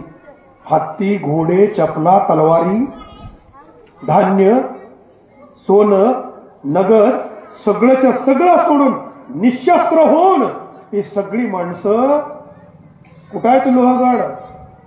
लोणावळ्याच्या जवळ आहे. ती उमरखिंड जाऊन बघा एकदा. किती लोकांनी 20,000चा पराभव केला? किती लोकांनी? फक्त 600 लोकांनी. जगाच्या इतिहासात अशी लढाई नाही. 600 लोकांनी 20,000 माणसं नुसती हरवली नाही तर निशस्त्र करून अनवाणी करून पुण्यापर्यंत चालत यायला भाग पाडली. हे शिवाजीराजांच्या लढाईचं तंत्र होतं. आज तुम्ही जर गुगलला किंवा तुम्हाला जर कोणी तुमच्यातला अमेरिकेत असेल, कोणाचा मित्र असेल तर जरूर त्याला हे विचारा की शिवाजीराजांच्या लढाईची जी स्ट्रॅटेजी आहे ना, की पद्धत आहे ना, जी योजना आहे ना, ती जगात सर्वोत्कृष्ट आजही समजली जाते. त्याच्यासाठी अमेरिकेचं जे मिलिटरी स्कूल आहे, मिलिटरी ट्रेनिंग सेंटर आहे अमेरिकेतलं, त्या अमेरिकेतल्या मिलिटरी ट्रेनिंग सेंटरमध्ये शिवाजीराजाच्या अफजल खानाच्या वधाची पूर्णच्या पूर्ण स्टोरी निघाल्यापासून ते त्याला मारेपर्यंत आणि त्याची 40,000ची फौज बुडवेपर्यंत सगळंच्या सगळं वाळूचं शिल्प तयार केलेलं आहे. वाळूचं हे आज जगात एक नंबरची आर्मी अमेरिकेची आहे. पण त्या अमेरिकेच्या आर्मीनं सुद्धा जे काही युद्धाचे गुरु मांडले त्यातला एक गुरु आपला राजा आहे, छत्रपती शिवाजीराजा. याच्यासारखं आपलं सौभाग्य नाही. लक्षात ठेवा, आम्ही शिवाजीराजे फक्त दंगली घडवायला राजकारणाला वापरले. आम्ही शिवाजीराजे ईर्षेसाठी वापरले. आम्ही शिवाजीराजे पोट भरण्यासाठी. आज बघा, शिवाजीराजांच्या व्याख्यानाची तारीख मागायची असेल ना तर 40-40, 50-50 लाखापर्यंतचे आकडे आहेत. काय शिवचरित्र या लोकांना समजलं. काय वापर अमेरिकेने केला, काय आम्ही करतो. दुसरी युद्धनीती बदलली शिवाजीराजांनी. पूर्वी जर एखादा राजा मेला, सेनापती मेला तर पुढची सेना किती कमी असू द्या, सेनापती मेला की आपली सगळी शरण जातो. युद्ध हरलो, राजा मेला, युद्ध हरलो. पृथ्वीराज चव्हाण मोहम्मद घोरीच्या विरोधात लढत असताना तो 2 वेळा पळून गेलता. ते 17-18 वेळा नाही, 2च वेळा गेलता. पण पुढच्या वेळी त्याने येताना विचार केला की यांची लढाईची पद्धत काय आहे. तर त्यांना लक्षात आलं की लढाईची जी पद्धत आहे यांची, या लढाईमध्ये जर राजा मारला ना की ही सगळी शस्त्र टाकतात. त्याने दुसरं काही केलं नाही. मोहम्मद घोरीनं जे आपला शेवटचा चक्रवर्ती सम्राट होता ना पृथ्वीराज चव्हाण, त्याच्या हद्दीभोवतीच आपला खरा अटॅक केला आणि पृथ्वीराज चव्हाणाला कैद केला. 15,000ची फौज होती फक्त घोरीची, यांची 1 लाखाची फौज होती. आणि पृथ्वीराज चव्हाण पकडले गेले, शस्त्र खाली टाकलं. दारुण पराभव, नुसता पराभव नाही, वरवंटाच ठरला. कारण ह्या मोहम्मद घोरीचा एक गुलाम होता कुतुबुद्दीन ऐबक. त्या कुतुबुद्दीन ऐबकला ही सगळी त्यानं भारत लुटला आणि जाताना दिल्लीला आपला गुलाम ठेवून गेला. त्याचं नाव आहे कुतुबुद्दीन ऐबक. त्यानं दिल्लीची सुलतानशाही सुरू केली. पहिला सुलतान तो गुलाम बनला आपला. आणि त्याच्याच ह्याच्यामध्ये इल्तुतमिश नावाचा एक त्याचा वंशज झाला. आणि ते इल्तुतमिशची मुलगी रजिया सुलतान 3 वर्ष बाई दिल्लीची सुलतान झाली. जाऊ त्यांच्याकडे आपल्याला वळायचं नाही. हे राजकारणासाठी घ्यायचं नाही माझ्या बांधवांनो. पण शिवाजीराजांनी सूत्र काय बदललं? 5 याच्या शाह्या होत्या ना, इमादशाही, बारिदशाही, निजामशाही, कुतुबशाही, आदिलशाही. त्याच्या आधी ते एकच राज्य होतं बहामनी. ते बहामनी ज्यावेळेला 5 सरदार एकत्र लढत होते त्यावेळेला राजा रामदेव राय, दक्षिणेतलं सर्वोच्च राज्य, हम्पीला गेल्यावर बघा भग्नावशेष दिसतात. त्या हम्पीच्या त्याला जी लढाई झाली राक्षस तागडीची, त्या राक्षस तागडीच्या लढाईमध्ये यांनी राजा रामदेव राय पकडला. आपली फौज जवळ त्यांच्या 5 पट मोठी होती. पण राजा रामदेव राय पकडला की आपल्या सेनेनं शस्त्र टाकलं. ही आपल्या पहिल्या लढाई होत्या. राजा रामदेवरायची गर्दन मारली या बहामनी सुलतानानं. आणि नुसती गर्दन नाही मारली, तलवारीनं खंजीरानं ही जी कवटी होती ना, कवटी सगळं त्यातलं सगळं मांस पोखरलं. तोंडाच्या ठिकाणची हाडं आणि डोळ्याच्या ठिकाणची हाडं तशी ठेवली. आणि हे मानेचा जो भाग आहे कवटीचा, त्यानं काय केलं, किती विकृती होती बघा. ही सगळं असं खंजीरानं काढलं आणि ती जी कवटी होती तोंडातनं घाण पडल अशी ती त्याच्या बाथरूमच्या बाहेर येणाऱ्या नळाला बसवली. म्हणजे आंघोळ केलेलं सांडपाणी त्या राजाच्या तोंडातनं बाहेर पडावं, ही विकृती होती. आणि आपल्या लोकांनी केवळ राजा पकडला, चिरडून मारू शकले असते त्यालाही, तरी शस्त्र टाकलं. शिवाजीराजे बघा, तानाजी मालुसरे 300 मावळे घेऊन सुरेजीने घेऊन वर गेले. आणि ज्या वेळेला उदयभान राठोडबरोबर लढाई सुरू झाली ती 1200 होती. हे पवाड्यातलं खोटं आहे. ते पवाडा खरा नसतो, रंजक असतो. हे शेलार मामा हे ते काय खरं नाही. ते 80 वर्षाचा शेलार मामा त्या ह्याच्यावरनं चढू शकत नाही, त्या डोंगरीच्या कड्यावरनं नाही चढू शकत 80 वर्षाची व्यक्ती. हे 300च माणसं घेऊन गेली आणि शेवटी तानाजी मालुसरेची ढाल फुटली. उदयभान राठोडची या दोघांची झुंज लागली होती आणि ती झुंज लागलेली असताना तानाजीच्या लक्षात आलं शेला गुंडाळून वगैरे वार घेणं पण ती वार काय ढाल फोडणारा वार होता, हाताचा दम काय. तानाजी मालुसरेच्या लक्षात आलं की आता आपल्या ह्याच्या पुढे निभाव लागणार नाही. त्यांच्या आयुष्यात त्यांना जेवढी काय सर्वोच्च ताकद देवाने दिली होती त्या ताकदीचा पूर्ण वापर करून एक शेवटचा वर्मी घाव उदयभान राठोडच्या मानेच्या बाजूला मारला. त्याची तलवार तानाजीची उदयभान राठोडला कापत आली आणि तानाजी मालुसरेला सुद्धा उदयभानची तलवार कापत आली. दोघे एका वेळेला पडले. पडल्यानंतर हे मावळे पळून चालले. पळून चालल्यानंतर सूर्याजीने दोर कापले. अरे बाप पडला म्हणून पळता काय रे. 300 माणसांनी किती लोकांचा पराभव केला. पुन्हा 1200. पद्धत बदलली. शिवाजीराजांकडून हे शिकायचे माझ्या बांधवांनो की लढाई कुठपर्यंत थांबवायची नाही. महाराजांचं वाक्य लक्षात ठेवा. लढाई कुठपर्यंत थांबवायची नाही, जोपर्यंत शत्रू मरत नाही किंवा शत्रुत्व संपत नाही तोपर्यंत लढाई थांबवायची नाही. त्यामुळं माझा राजा मेला, माझा सेनापती मेला, माझा भाऊ मेला म्हणून लढाईची थांबवायची नाही. शत्रू मरेपर्यंत चालू राहिली पाहिजे. शिवाजीराजांचं सूत्र होतं आणि हे जगात कुणाला जमलं नाही. लक्षात ठेवा. त्यामुळे शिवाजीराजांचा मावळा आपला सरदार पडला म्हणून कधीच पळून गेला नाही. मुरारबाजी देशपांडे ज्यावेळी पुरंदरवर पडले त्यावेळेला 5000च्या फौजेमध्ये 600 लोक घेऊन गेले होते. ते दिलेर खानानं मारल्यानंतर त्याचं प्रेत उचलून आणलं. ते 600 मावळ्यापैकी जे जिवंत होते त्यांनी वर आणलं आणि वर आणल्यावर ते बुरुजावर चढले. ही रामुशाची महादेव कोळी समाजाची पोरं होती. ते बुरुजावर चढले आणि बुरुजावर चढून दिलेर खानाला म्हणाले, काय म्हणाले ऐका, काय शिवाजीराजांची शिकवण होती बघा. दिलेर खानाला म्हणाले, काय म्हणाले, अरे एक मुरारबाजी पडले म्हणून काय झाले, आम्ही सगळेच मुरारबाजी आहोत, शेवटचा मुरारबाजी जिवंत आहे तोपर्यंत तुला पाऊल टाकू देणार नाही. अरे काय हिंमत. 1 लाखाच्या फौज आहे खाली तळात, वर पण 5000ची फौज आहे आणि ही माणसं आपला सेनापती पडल्यावर सुद्धा बुरुजावर चढून त्याला सांगतायत. कुठून आली हिंमत. हेच केलं ना शिवाजीराजांच्या 1680 नंतर. त्यावेळेला 5 लाखाची फौज, 1 लाख बाजार बुणगा, हे सगळं मोठं त्याचं सरदार बिरदार त्याचे शहजादे सगळं घेऊन आला. त्यावेळेला 1680ला राजे गेले, 89ला संभाजीराजे गेले, 1700 सालाला राजाराम गेले. सेनापती गेला, राजगड पडला, रायगड पडला. राजधानी नाही, राजा नाही, सेनापती नाही. लढलं कोण. लढलं.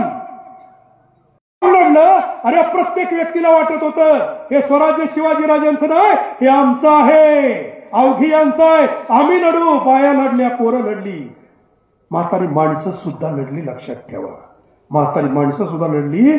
औरंगजेबाला कळतच नव्हतं की आपण कोणाशी लढतोय. आणि शिवाजीराजांनी एक धोरण ठेवलं होतं, साल्हेर मुल्हेर ते जिंजी भूगोल 2000 किलोमीटर अंतर आणि साल्हेर मुल्हेर ते आग्रा 1500 किलोमीटर अंतर आत्ताचा. त्यामुळं आग्र्यावरून जर रसद निघाली आणि जिंजीला पोहोचवायची झाली तर मध्ये लुटायला आपल्याला संधी होती. आणि हेच केलं आपल्या लोकांनी. संताजी घोरपडीची तुकडी एकदा वाटेवर थांबली होती. खजिना कधी लुटायचं ते शिट्टी मारल्यावर ठरलं होतं. आणि औरंगजेबाच्या जी पालखी होती ना, तो उघड्या अशा खुर्चीत बसला होता, खुर्चीसारखं पलंगासारखं केलेलं ते, आणि त्याला भुई असं खांद्यावर घेऊन चालले होते. औरंगजेबाचं वय झालं होतं त्यामुळे मान अशी हालत होती. आणि संताजी घोरपडे शेजारी बसलेले एका मावळ्यात ते बघितलं, त्याला दिसलं ते चाललेलं पुढलं. ते संताजी घोरपडेला काय म्हणलं माहिती आहे का, अहो राज, एका ठोक्यात मारतो म्हणला तर ह्याचं काय राहिलंय म्हणला, मी एका ठोक्यात ह्याला संपवतो म्हणला, काळजीच करून ह्याला मारतो मी आता. संताजीने त्याला थांबवलं. थांब म्हणलं, याला मारायचं नाही. म्हणलं ह्याला का मार, शत्रू म्हणलं मारायचं का नाही. अरे ह्याला जर मारलं ही दिल्लीवर येणार गबाळ इकडे येईल का म्हणला, ही आई म्हणून येते म्हणला, ही जेवढा काळ जगल तेवढं चांगलं आहे, त्याला लुटायला चांगलं आहे. हे धोरण होतं आपल्या लोकांचं. लुटलं. आज आपल्या प्रत्येक गावातल्या माणसांनी औरंगजेबाला कंगाल केला, जगातली 1/4 इकॉनॉमी शिवाजीराजांनी महाराष्ट्रात कायमची कडक केली. आणि याचा उपयोग कुठं झाला? याचा उपयोग कुठं झाला? अहत पंजावर तहत पेशावर. शिवाजीराजांचे हे स्वप्न ताराराणीच्या पुढं पार पेशवाईच्या काळापर्यंत आटके पार झेंडे आम्ही लावले. 2/3 भारतावर मराठ्यांनी राज्य केलं. त्या सगळ्याला पैसा पुरला या औरंगजेबाचा आणि शिवाजीराजांच्या नीतीचा. कधीतरी मागचा पुढचा इतिहास जोडला तर हे गणित कळतील आपल्याला. कलकत्त्यापर्यंत नागपूरच्या भोसल्यांचं राज्य होतं. कलकत्त्याला खंदक होता, आज सुद्धा येतो, त्याला मराठा डीच म्हणतात. कलकत्ता एवढा घाबरत होता मराठ्यांना. दिल्लीला बादशाह कुणाला करायचा? मराठा ठरवत होता महाराष्ट्रातला. दिल्लीचा पाटील कोण होता? महादजी शिंदे होता. तिथल्या पत्रात उल्लेख आहे पाटील बाबा. दिल्लीच्या तख्तावर बादशाह कुणाला करायचा? आपला पाटील बाबा ठरवत होता. बेगमेला पगार किती द्यायचा? आपला पाटील बाबा ठरवत होता. दिल्लीत एंट्री करायची, जकात किती घ्यायची, कर घ्यायचं किती घ्यायचाय, आपला पाटील बाबा ठरवत होता. काय ताकद होती आमची? तुम्हाला कल्पना का? इंग्रज मालकम 1803 लाल किल्ला पडला. त्या लाल किल्ल्यावरून कुठला ध्वज उतरवलाय? कल्पना आहे का तुम्हाला? कल्पना आहे तुम्हाला? लाल किल्ल्यावरला उतरवलेला ध्वज शेवटची 15 वर्ष लाल किल्ल्यावर आमचा भगवा ध्वज फडकत होता मराठ्यांचा. तर मालकमनं भगवा उतरवून युनियन जॅक लावलाय. ते मुस्लिमांचं निशाण नव्हतं, कारण तो मुस्लिम राजा आमचा मांडलिक होता, आमचा. दुर्दैवानं काय झालं, त्या राजाची सही कागदपत्रावर गेली की तुझ्या ताब्यातनं आम्ही भारत घेतला शहेनशाह. आणि इंग्रजांना माहित होतं की मराठ्यांच्या बरोबरची लढाई सोपी नाही, कारण त्या आरमार शिवाजीराजांची प्रेरणा आणि शिवाजीराजांचं रक्त मावळ्याचं. माझ्या बांधवांनो, इंग्रजांची शेवटची लढाई सुद्धा आपल्या बरोबर झालेली, आपल्या इथं झालेली आहे. कुठं झालेली आहे माहिती आहे? कुठं झाली शेवटची लढाई इंग्रजांची? अख्खा भारतातली शेवटची लढाई मराठ्यांच्या बरोबर आहे, आपल्या इथं झाली आहे. कुठं? ही आष्टेनं भूताष्टी, मोहोळच्या जवळची. हे मोहोळच्या अलीकडची आष्टी, ती बावी वगैरे गाव आहेत ती, त्या आष्ट्याला शेवटची लढाई झाली आपली. त्यावेळी इंग्रजांना कल्पना होती की संपूर्ण भारत मराठ्यांच्या ताब्यातनं आम्ही घेतला आहे आणि पुन्हा भारताला जर धोका कुणाचा असेल तर तो मराठ्यांचाच आहे. म्हणून त्यांनी काय केलं, त्या मराठ्यांचं जे प्रेरणास्थान आहे ते शिवाजीराजांचे गडकोट किल्ले आहेत, ते सुरुंग लावून उद्ध्वस्त केले. 1818 रायगड पडलाय आणि 1803 दिल्ली पडली आहे. 15 वर्ष दिल्लीनंतर आम्ही इंग्रजांना लढलोय. 15 वर्ष पुढं 1818 जेवढे रायगड पडला, तिथून पुढं 1885 पर्यंत शिवाजीराजांच्या एकाही किल्ल्यावर एकाही मराठी माणसाला इंग्रजांनी जाऊ दिलं नाही. कारण शिवाजीराजांचा इतिहास ही लिहून काढतील आणि पुन्हा कळेल. म्हणून माझ्या बांधवांनो, तुम्ही आम्ही सगळ्यांनी गडकोट किल्ल्याला गेलं पाहिजे. अरे आम्ही नाही फिरलो, आम्ही वाचलं नाही, आम्ही लिहिलं नाही, म्हणून 100 वर्ष किमान आमच्या शाळेमध्ये आम्हाला दादोजी कोंडदेव शिवाजीराजांचे गुरु म्हणून आमच्या बोखंडी बसवलं. ज्यावेळी आमच्या पोरांनी शोधलं त्यावेळी ते गुरु नव्हते हे दाखवून दिलं. आज शिकलेली माणसं रामदास स्वामींचं चित्र पाहतात. रामदास स्वामी बसले, मी संत म्हणून त्यांचा आदर करतो. रामदास स्वामी शिवाजी महाराजांचे गुरु कधीच नव्हते, कधीच मान्य करू नका, ही चाल आहे. हायकोर्टानं डिक्लेअर केलंय रामदास स्वामी शिवाजीराजांचे गुरु नव्हते. ऐका, हायकोर्टाचा निकाल ज्याला बघायचं त्याने बघा, पण माझ्या इतिहासाचा अभ्यास तुम्हाला सांगतो. रामदास स्वामी शिवाजीराजांचे गुरु कधीच नव्हते. का? कारण 1658 पहिल्यांदा शिवाजी महाराजांना राजगडावर येऊन रामदास स्वामीचा एक शिष्य भेटला आणि त्यांनी सांगितलं की आम्ही या ठिकाणी राम जन्मोत्सव करतो, वर्गणी मागतो, वर्गणीत करतो, तुमची काहीतरी वर्गणी द्या. शिवाजीराजांनी चौकशी केली आणि पाहिलं कोणतरी गोसावी आहेत आणि ते करतायत. शिवाजीराजांनी पत्र लिहिलं, आज्ञा दिली आणि सांगितलं दरवर्षी 200 होन यांना देऊन टाका देणगीच्या आणि त्याला उत्सव करा. तुम्ही लोकांकडून वर्गणी मागू नका. काय राजांचं धोरण होतं? वर्गणी मागू नका, यातनं तो उत्सव करा आणि तो पैसा खजिन्यातनं घेऊन जा. 200 होन म्हणजे साधा आकडा आहे का? एक होन किती होता माहितीये का? 2.72 ग्रॅम. त्याला 200 गुणाकार करा, किती झालं? किती झाला? करा कॅल्क्युलेटरवर. 400 वर काय होईल ना, तेवढं ग्रॅम झालं. 4,000च्या पुढे होईल ना 4,000 ग्रॅम. 4,000 म्हणजे 2 जरी पकडलं तरी त्या 4000 ग्रॅमला 1000 न भागा, किती झालं? 4 किलो सोनं. 4 किलोला आत्ताचा दर 6 लाख रुपये किलो आहे सोनं. किती झालं? 24 लाख एका राम जन्मोत्सवाला. शिवजयंतीला पैसे किती लागले तुम्हाला? गावाचा हिशोब नाही मागत मी. राम जन्मोत्सवाला 24 लाख काय देणगी? हा एवढाच उल्लेख आहे. आणि दुसरा उल्लेख आहे, खुद्द रामदास स्वामीची शिवाजी महाराजांची भेट झाली ती 1672ला. मध्ये कुठंच उल्लेख नाही शिवचरित्रात, कुठंच नाही. आणि 1672 पासून शिवाजीराजांचा राज्याभिषेक झाला 1674ला.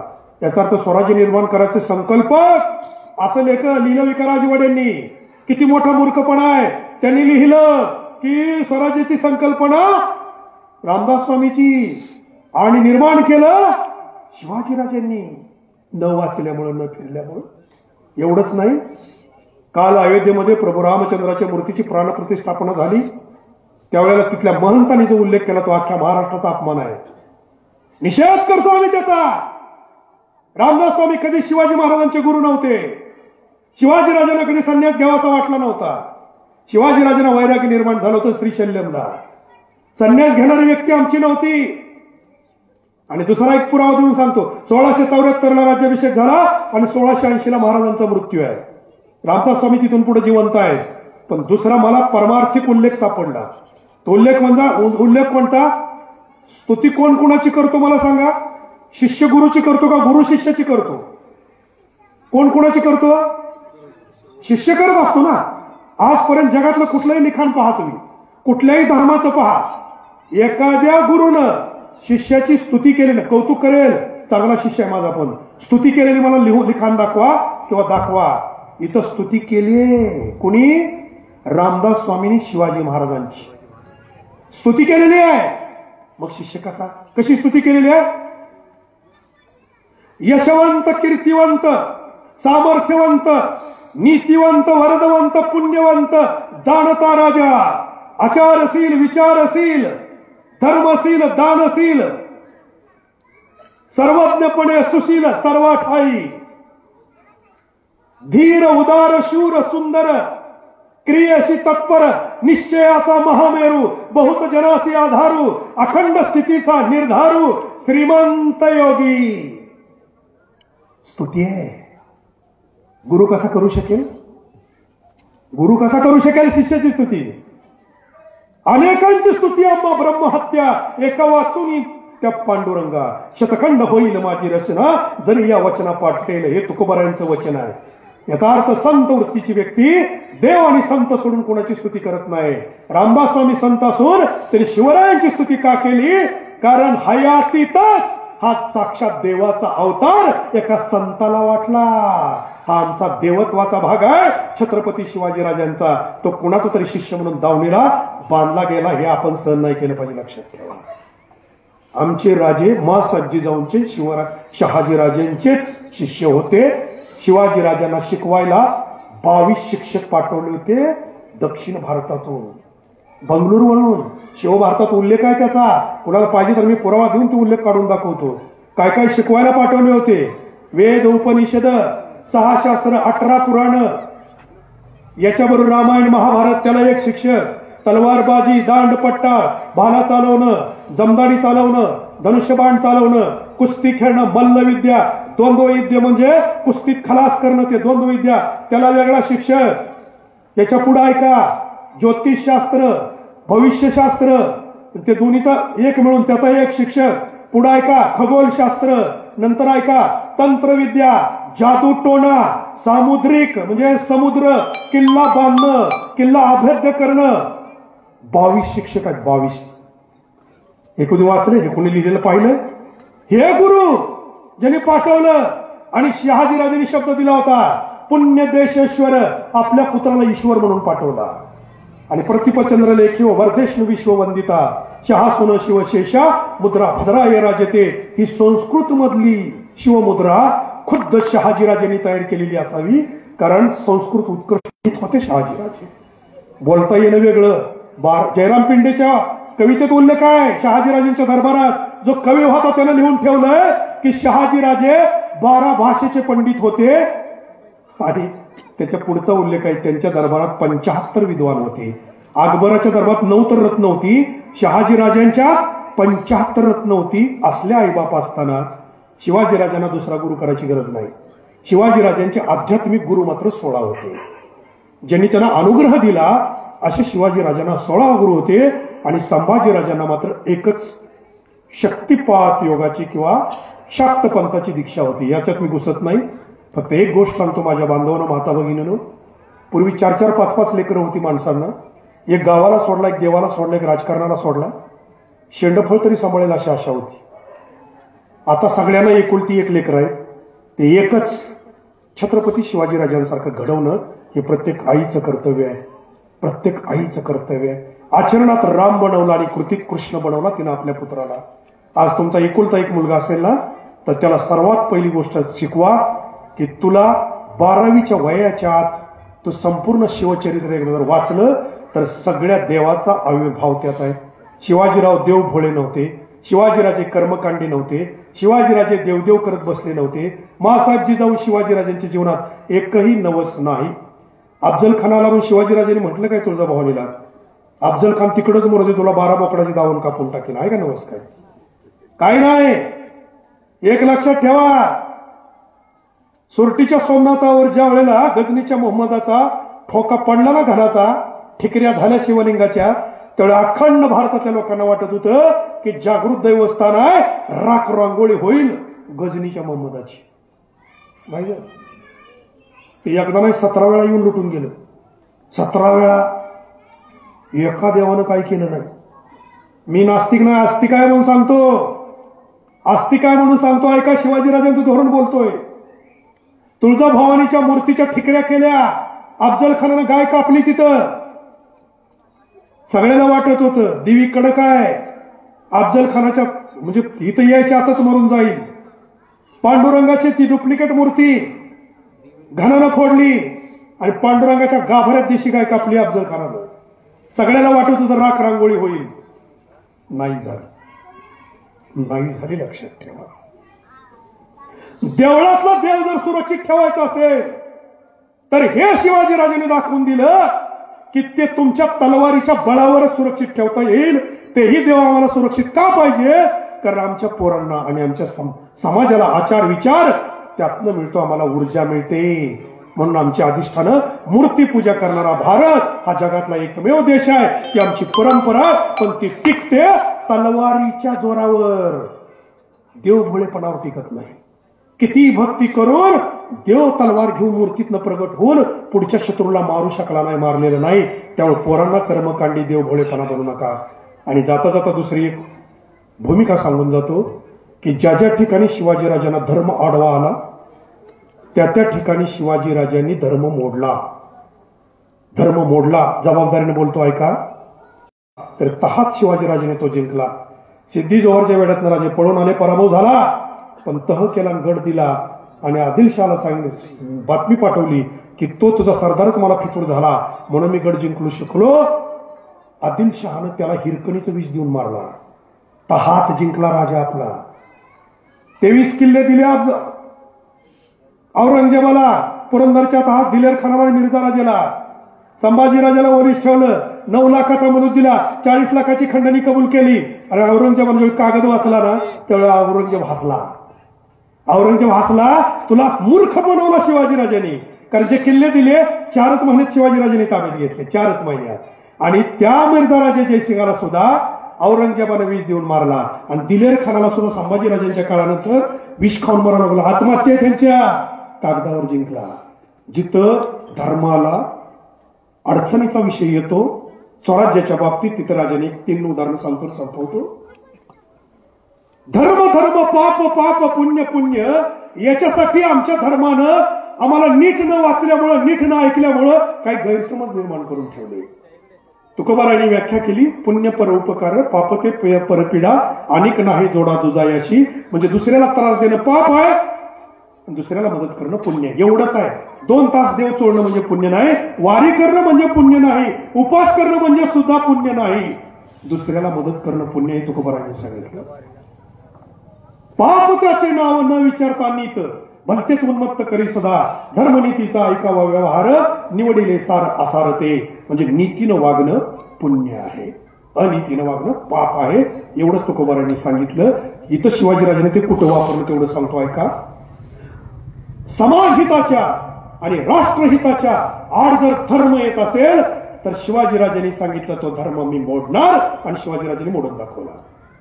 कुठला पागा पहिला ऐका. अफजल खानाला मारल्यानंतर ज्यावेळेला अफजल खानाच्या वकिलानं कृष्णाजी भास्कर कुलकर्णीनं शिवाजीराजांवर मस्तकावर वार केला, त्याला हात धरून सांगितलं, देव बाप्पा तुम्ही तलवार मारू नका, तुम्हाला मारू नये असा आमचा धर्माचा आदेश आहे, तुम्ही तलवार आवरा. पण पुन्हा मागे सोडून ज्यावेळी तलवार मारायचा प्रयत्न त्याने केला त्यावेळी शिवाजीराजांनी एका ठोक्यात त्याची 2 खांडोळी केली. पृथ्वी तलावारला पहिला ब्राह्मण शिवाजीराजांनी मारला. हा मनुस्मृतीच्या कायद्याचा धर्मशास्त्राचा सरळ सरळ उल्लंघन होतं, सरळ सरळ उल्लंघन. पण आड येतोय कापला, तिथं पाप पण पुण्य बघितलं नाही, कुठं काशीला जाऊन फेडायचं नाही, काय कुठंच फेडायचं ना, मला पाप मारला. हे शिवाजीराजांनी केलं, लक्षात ठेवा. ब्राह्मण मारला आणि त्याची किंमत किती मोजली? एक ब्राह्मण मारला म्हणून 150 ब्राह्मण मारले असं समजून शिवाजीराजांच्या वजना एवढी सोन्याची मूर्ती करून, शिवाजीच्या आकारा एवढी ती दान करायला भाग पडले यांना. ते शिवाजीराजांनी रायगड बांधायला 50,000 खर्च केले, पण राज्याभिषेकाला खर्च केला 1,42,00,000 होऊन. ऐका, एका ब्राह्मणाला मारण्याची किंमत काय मोजली आहे? तर त्याचा उत्सव आहे सगळा, तो सोडा. पण जर आड येत असेल तर त्याला मारला, हा पहिला नियम. दुसरा नियम आहे का माझ्या माता भगिनी तुमच्यासाठी आहे. दुसरा नियम शिवाजीराजांनी मोडला. राजे शहाजी ज्यावेळेस गेले उदयगिरीला त्यावेळेला मासाहेब जिजाऊंना ज्यावेळेला राजगडावर कळालं त्यावेळेला मासाहेब जिजाऊंनी शहाजीराजांची चपला जोडे हातात घेतले आणि मासाहेब जिजाऊ सती निघाल्या. कारण त्यावेळी सती जाणं हा धर्म होता आपला. शिवाजीराजांनी तो धर्म मोडला, मासाहेबांना आवरलं आणि मासाहेबांना सती जाऊ दिलं नाही, धर्माचा नियम मोडला. परिणाम काय झाला ऐका. 1700 साली ज्यावेळी राजाराम महाराज सिंहगडावर गेले त्यावेळेला सासू जर सती गेली असती तर वीरभद्रकाली ताराराणीला सती जावं लागलं असतं. म्हणून वीरभद्रकाली ताराराणी सती गेल्या नाहीत आणि त्या गेल्या नाहीत म्हणूनच आपण आज जिंकलो, आज राहिलोय. आपल्या कपाळाला गंध आहे, आपल्या मंदिरावर कळस आहे, तुमच्या गळ्यात मंगळसूत्र, तुमच्या दारात तुळस आहे. ती जर सती गेली असती तर हे काहीच दिसलं नसतं. दुसरा नियम मोडला. तिसरा नियम समुद्र ओलांडू नये हा नियम होता, शिवाजीराजांनी आरमार निर्माण केलं. नानासाहेब पेशव्यांनी नियम मोडला. दुसऱ्याच महिन्यात इंग्रज भारतात आले. 250 वर्ष आम्ही पारतंत्र्यात गेलो. चौथा नियम, संन्यास घेतल्यावर घरात येता येत नाही. गागाभट्टांनी राज्याभिषेक घेतला केला आणि संन्यास घेतला. शिवाजीराजांना कळलं, त्याला बोलवलं, या परत बोलवलं आणि सांगितलं तुम्ही संन्यास घेऊ नका. 6व्या शतकात झालते. कोण? आद्यगुरु शंकराचार्य आणि त्यांचं मंडन मिश्र या दोघांचा जो संवाद झाला होता त्याच्यावर ग्रंथ तयार करा म्हणून आज्ञा दिली. त्यानं तो ग्रंथ गृहस्थाश्रमात आले आणि ग्रंथ तयार केला. त्या ग्रंथाला शिवाजीराजांचं नाव दिलं. शिवार्को दया असा तो ग्रंथ आहे. आता याच्यात काय मोडलं शिवाजीराजांनी? विश्वमाऊली ज्ञानदेवांचे वडील विठ्ठलपंत रुक्मिणी माता. विठ्ठलपंत संन्यास घेऊन गृहस्थाश्रमात आले आणि 4 पोरं संन्याशीची झाली म्हणून त्यांना मारून टाकलं. आपण इंद्रायणीमध्ये त्यांना मरावं लागलं. शिवाजीराजांनी ते बदललं आणि याला पुन्हा गृहस्थाश्रमात आणला. आणि एक 5वा नियम जो फार आजच्या काळाला गरजेचा आहे तो नियम असा आहे माझ्या बांधवांनो, की आपल्या हिंदू धर्मातनं दुसऱ्याकडे जाता येतं, मुसलमान होता येतं, ख्रिश्चन होता येतं, बौद्ध होता येतं, पण तिकडून पुन्हा आपल्याला हिंदू होता येत नाही असा धर्म सांगतो. शिवाजीराजांनी आपला मेहुणा बाजीराव निंबाळकर अफजल खानाला मुसलमान केलेला सगळ्याचा धर्माचा नियम मोडून त्याला मराठा केला.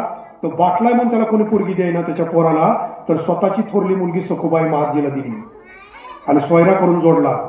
नेताजी पालकर कुली खानचा पुन्हा नेताजी केला, पुन्हा त्याला मराठा केला.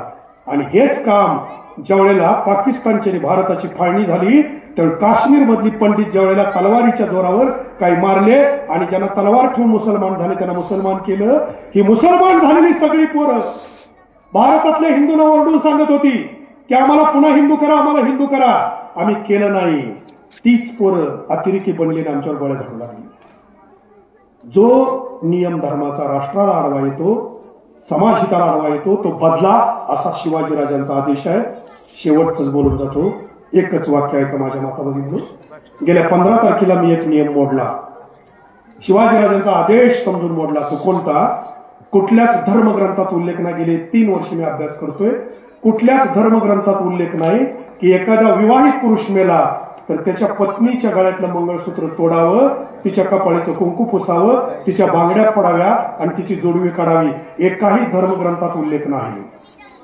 एकाही धर्मग्रंथात नवरा हयात आहे म्हणून सौभाग्यवती शब्द नाही. एकाही धर्मग्रंथात नवरा मेला म्हणून गंगा भागीरथी शब्द नाही. सीतामातेच्या पुढे कुठल्याही रामायणात तुम्ही तुलसी रामायण घ्या, तुम्ही वाल्मिकी रामायण घ्या, तुम्ही भावार्थ रामायण घ्या, सीतामातेच्या नावापुढे कुणी मला फक्त सौभाग्यवती सीता शब्द लिहिलेला वाचून दाखवा. दशरथ महाराज मेलेत म्हणून कैकेयी, सुमित्रा आणि कौशल्याच्या नावापुढे कुणी गंगा भागीरथी शब्द लिहिलेला दाखवा. ऐका, तुमच्यासाठी बोलतोय. महाभारतामध्ये द्रौपदीच्या नावापुढे कुणी सौभाग्यवती शब्द दाखवा, इंदुमतीच्या नावापुढे दाखवा आणि नवरा मेला, पंडूराजा मेला म्हणून कुंतीच्या नावापुढे दाखवा. हे शब्दच नाहीत आमच्या. 400 साली ज्यावेळी जमीनदारी सुरू झाली त्यावेळी 200-200, 300 एकराची मालक आम्ही होतो. आणि नवरा जर मेला तर 400 सालापर्यंत तिचा पुनर्विवाह केला जात होता. नवरा निघून गेला, नपुसक निघाला किंवा तो वनवासी झाला किंवा संन्यासी झाला किंवा त्यानं तिला त्यागून टाकलं किंवा घटस्फोट घेतला तर तिला पुनर्विवाह मराठा ब्राह्मण सहित आम्ही सगळे करत होतो असा उल्लेख आहे इतिहासात. पण जमीनदारी चालू झाली, नवरा मेल्यानंतर तिची 200 एकर जमीन दुसऱ्याच्या घरात जाऊ नये म्हणून आमच्याच लोकांनी ही विकृती सुरू केली. तिनं घरातच राहावं, पुढे जाऊच नये. हे सगळं अलंकार तर काढून घेतलं, कुंकू काढून घेतलं, डोक्याचे केस काढले, पांढरी साडी नेसवली. हे बी कमी वाटलं काय म्हणून तिला जाळूनच टाकलं, सती केली. 1869ला 29ला राजाराम मोहन रायने ते बंद केलं. महात्मा ज्योतिबा फुलेंनी 1890ला केस कापायचं बंद केलं, पांढरी साडी बंद केली. पण माझ्या माता भगिनींनो, आज सुद्धा आपण, मी गेले 15 वर्ष विधवांचं काम करतोय म्हणून सांगतो, आज सुद्धा आम्ही रोज तिला मारत आहोत, आम्ही मारत आहोत. अरे तुम्ही एखाद्या निवडणुकीचा फॉर्म भरायला निघालाय आणि समोर माझी एखादी विधवा बहीण गेली तर तुम्हाला सुद्धा वाटतंय अरे अपशकुन झाला आणि आत्या पाडून आपण तिच्याकडे बघतोय. नवरीची ओटी भरायला, नवरीचा रुखवत करायला विधवेला तुम्ही हात लावू देत नाही. नवरा मेल्यानंतर गळ्यातलं मंगळसूत्र पुरुष नाही काढत, तुम्ही काढता. तुम्ही एवढ्यावर नाही थांबला, तिला कुठल्याच समारंभामध्ये कुठलीच इज्जत ठेवली नाही जेणेकरून तिला घरातच रोज मरावं. जिचं मन मेलंय तिचं शरीर जिवंत असून तरी काय कामाचं आहे. आम्ही रोज तिला मारायला लागलो. हा अभ्यास केला, मी ठरवलं की इथून पुढं गेल्या 15 तारखेला जागर सौभाग्याचा म्हणून कार्यक्रम घेतला. सगळ्या चॅनलला की ह्याला लोकल चॅनलला आणि न्यूजपेपरला बातम्या होत्या आणि 2000 विधवा एका मेसेजवर आल्या माझ्या तिथे. 2000 आणि त्या 2000 विधवांना पौष महिन्यातला वाण, हिरव्या बांगड्या, लाख्याचा चुडा आणि हळदी कुंकू त्या दिवशीपासून लावायला सुरुवात केली आणि धर्माचा नियमच मोडला. शिवाजीराजांचं जगणं आहे शिवाजीराजांचं.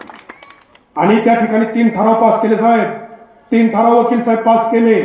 पहिला ठराव पास केला आणि त्याच्यासाठी संपूर्ण भारतामध्ये इंदापूरच्या नगरीमधून आजबे डॉक्टरांनी रणशिंग फुंकलं. याच्या आधी विद्वांना हळदी कुंकू वगैरे लावले अनेक ठिकाणी, पण चळवळीचं रूप डॉक्टर आजबेंनी दिलं आणि ती चळवळ अशी सुरू केली, आम्ही सरकारला असा कायदा करायला भाग पाडू. तुम्ही जाणती माणसं येत आहेत माझ्या बांधवांनो, तुम्ही माझ्या जिव्हाळ्याची माणसं आहे म्हणून सांगतो तुम्हाला.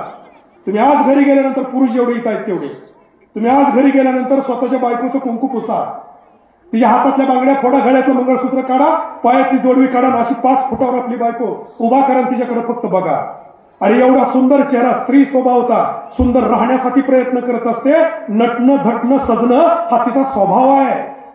आपण मेल्यानंतर आपली बायको कशी दिसेल हे जरा एकदा बघा, स्वतःच्या बायकोवर बघा आणि मग स्वतःला विचारा, अरे आयुष्यभर तिने साथ दिली, दुर्दैवानं जर तिच्या आधी माझा मृत्यू झाला तर तिला इतकी विद्रूप करून मी जाणार आहे का?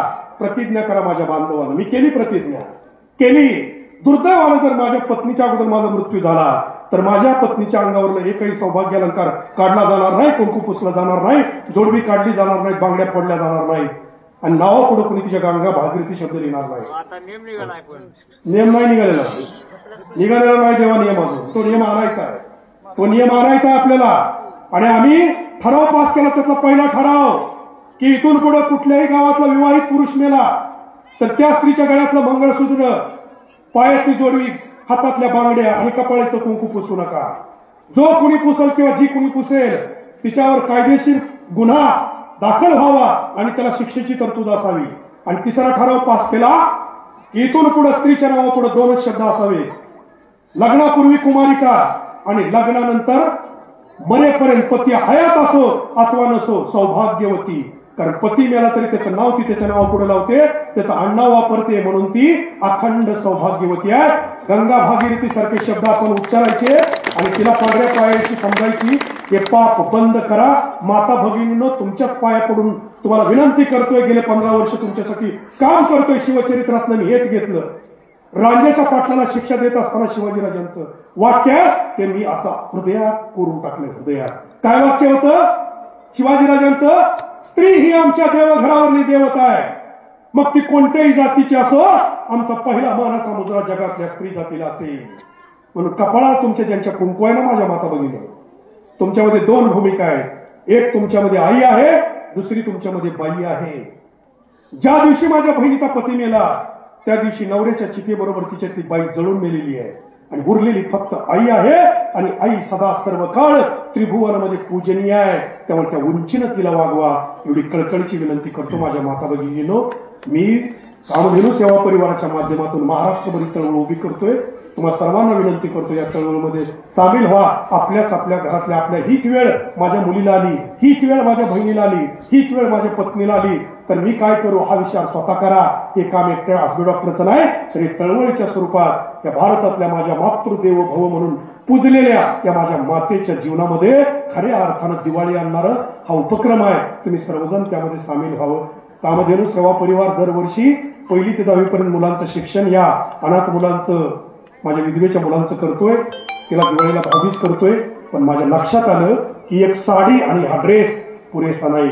तिला गरज आहे ती पुन्हा तो मान सन्मान प्राप्त करून द्यायची. त्याच्यासाठी उर्वरित आयुष्य शिवचरित्राच्या चरणावर आणि माझ्या माता भगिनींच्या मावळ्यांच्या चरणावर मी अर्पण केलंय. त्या चळवळीमध्ये आपण सर्वांनी सामील व्हावं.